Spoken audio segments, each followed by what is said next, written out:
And Miguel, the same. Can you repeat the questions? Sure. As you look back now for the end of your career, your legacy to the sport, what do you think that is, and how do you think this fight will add to your legacy? This fight is going to be the newest chapter in my career. I'm going to take it. I'm going to handle it in the best way possible. I'm going to do my best first with Freddy in the gym, and then the night of the fight to make my family proud this time. And then my legacy, I doesn't control. I can't control what people can say about me after I'm retiring, but all I do in life is for my family, for my kids, and that is going to be my legacy, what they think about me.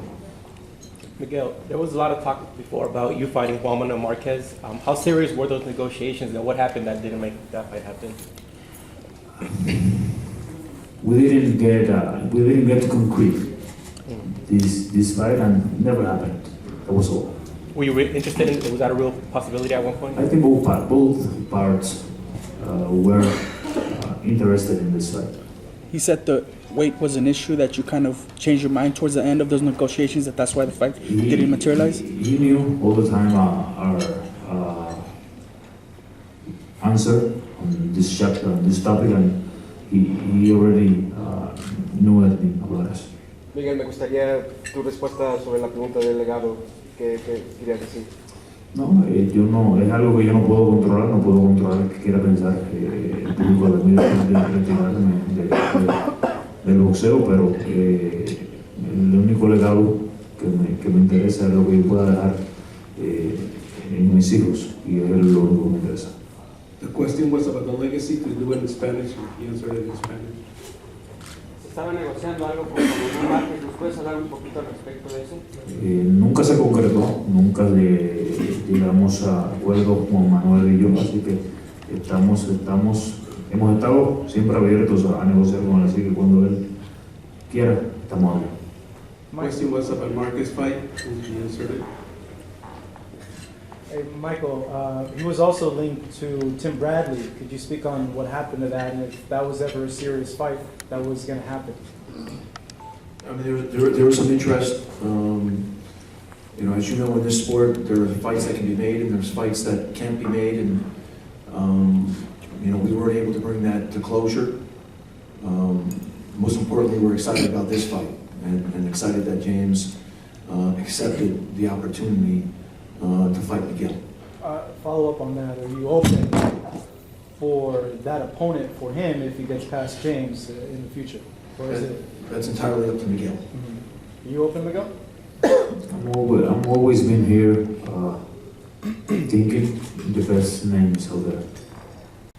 And then just last question for you. The incident with the plaster with Margarito years ago, you were able to rebound from that fight, whereas other fighters like Billy Collins wasn't able to rebound from that when the fighter had plaster in their gloves. And for you to be able to do that, how can you talk about your fortitude and how you were able to do that? Just Margarito is a chapter in my career that we hide it in a deep way to never look back and never think on that again. And I'm just past this the thing that Margarito did to us. I'm only work hard enough to climb up and to forget about what happened this day. Are you aware that he made a return to boxing, and what's your take on his return to boxing? Excuse me? Margarito, are you aware that he made a return to boxing, and what are your thoughts on it? What Margarito been doing with his life and his career is up to him. And Freddie, can you follow up? I saw you shaking your head like with the Billy Collins thing and the plaster and the gloves. Can you talk about that a little bit? You know, it's just an issue that I think, you know, honestly, he should be in jail for attempted murder. I mean, it was like, the penalty wasn't enough for me at least. But the thing is, I saw Miguel come back from that, and it was a great comeback, and he is stronger and stronger every day in the gym, and back when we first started, after that fight, we did have days that were maybe bad days, and after a while, positive people around him, he told me that's all gone now. And I'm glad to see that, and he's working great every day. Miguel and Freddie, I know the answer to this question, but the obvious question to boxing fans probably all over the world is, if Mayweather and Canelo don't take the fight, obviously the next biggest fight is obviously Pacquiao-Cotto. The only way this fight can happen is if Freddie want to share corners. Yeah, just speak to that, Freddie. I'm asking You know, it's definitely, I think, I'm sure Miguel would love that one. I'm not going back to 47. And I wouldn't get away with the catch weight this time. So, we weaken them a little bit, but the thing is, I think that they're in the gym together sometimes, and it's okay for a little while, but then we have to separate them a little bit. There's a lot of stuff there. I mean, they're opponents at one time, and they're somewhat friends now. But the thing is, our fighters are ever friends. Maybe not. But the thing is, I respect both of them a lot, and they both have careers going on right now. And it doesn't look like they're going to meet each other. And Manny and Miguel both know that. I'm behind them both very, very much, and I couldn't work both corners. And if that ever did happen, I would have to sit home and watch it on TV. And Miguel, No, they can't start. Can you speak on that, Miguel? Because I mean, I was a collegiate athlete, and I hate the schools that I lost to in a championship game. So, can you elaborate on Manny Pacquiao? I respect. And he actually hits your punching bag.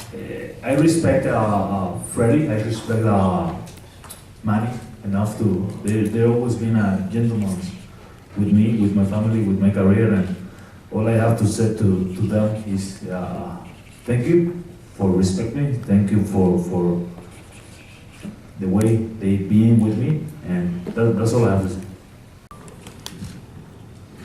I'm happy to be here. I have. My camp started 3 days ago, and I'm committed to this fight. I'm committed to look in the best way possible for February 25th, and I'm in charge. Fred is in charge of my camp. Fred is the captain of both, and I trust him, and I know I'm going to be ready for February 25th. Thank you. We will now open it up to questions. ¿Algún mensaje para tu público en español?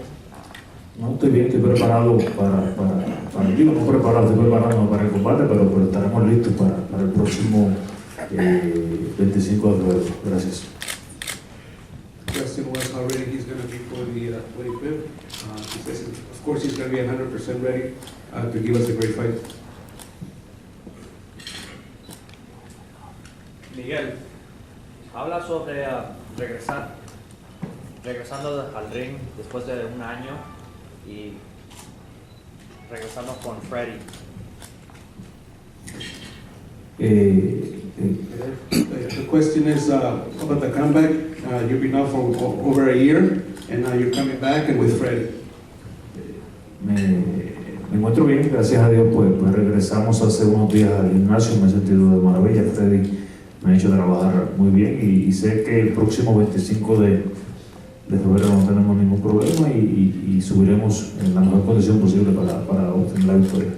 No, I feel real good. I've been working with Freddie for a couple of days. He's putting me through the paces, getting ready. And there's no question in my mind that I'll be at top physical shape for the 25th. Miguel, esta podría ser tu última pelea y ¿qué posibilidad hay de una revancha con Canelo si es que sigue en el boxeo? Estamos, Is this going to be your last fight, or you're close to your last fight? And what about fighting Canelo in the future? estamos pensando en James, estamos entrenando para James, estamos poniéndonos listos para el próximo 25 de febrero y es lo que tenemos en mente. Lo que venga después, pues vendrá después. Right now, the only thing in my mind is James Kirkman getting ready for the fight, and after that, we can think about what's next, or whatever comes up. But right now, the only thing in my mind is James Kirkman.